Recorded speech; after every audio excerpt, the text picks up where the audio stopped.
نبی کریم صلی اللہ علیہ وسلم کا طریقہ کار اللہ تبارک و تعالیٰ سے دعا مانگنے کے حوالے سے یہ ہے کہ آپ نے زندگی کا کوئی موقع یا مقام ایسا نہیں جہاں پر آپ نے دعا نہ مانگی ہو۔ کھانا کھا کے بھی دعا مانگی، کھانا کھانے سے پہلے بھی دعا مانگی، نئے کپڑے پہن کے بھی دعا مانگی،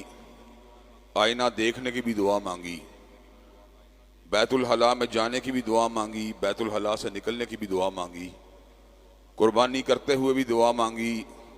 چھری چلاتے ہوئے بھی دعا مانگی، عمرہ کرنے کے دوران بھی دعا مانگی، بیت اللہ کے طواف کے دوران بھی دعا مانگی۔ نبی کریم صلی اللہ علیہ وسلم کی دعائیں اس قدر تعداد میں زیادہ ہیں کہ انسان اس بات کو سمجھ جاتا ہے کہ در حقیقت آپ کی تعلیمات میں دعا کا مقام انتہائی بلند ہے۔ دعا پورے وثوق سے مانگنی چاہیے، اس لیے کہ جس سے مانگا جا رہا ہو اس کی حیثیت، اس کے مقام، اس کی عظمت کا احساس انسان کے دل میں ہونا چاہیے۔ دنیا کا مالدار سے مالدار انسان چند سو لوگوں کو دے کر تنگی محسوس کرتا ہے،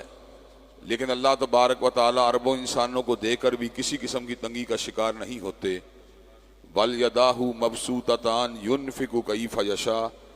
اس کے دونوں ہاتھ پھیلے ہوئے ہیں، وہ جیسے چاہتا ہے خرچ کرتا ہے۔ انسان جب بھی دعا مانگتا ہے دعا اس کی قبول ہوتی ہے اگر اس کا عزم بالجزم ہو، اس کی کمائی حلال ہو اور اس کا توکل اللہ کی ذات پہ ہو۔ یہ الگ بات ہے کوئی دعا اپنی اصل حیثیت میں قبول ہو جاتی ہے، کئی دعاؤں کی وجہ سے بلائیں ٹل جاتی ہیں اور کئی دعائیں ذخیرہ آخرت بن جاتی ہیں، نیکیوں کے پیکٹ کی شکل اختیار کر جاتی ہیں۔ نیکیوں کے ان پیکٹ کا وزن اتنا زیادہ ہے کہ قیامت کا دن جب ایک ایک نیکی کی بڑی اہمیت اور حیثیت ہوگی، انسان ایک ہی بات کی تمنا کرے گا کہ کاش میری دنیا میں کوئی بھی دعا قبول نہ ہوتی اور ساری دعائیں آج نیکیوں کی شکل اختیار کر جاتی۔ اللہ تبارک و تعالیٰ کے سامنے عاجزی کا اظہار کرنا، اپنے آپ کو عاجز سمجھنا اور اللہ کو قادر سمجھنا، اپنے آپ کو بے بس سمجھنا اور اللہ کو طاقتور سمجھنا،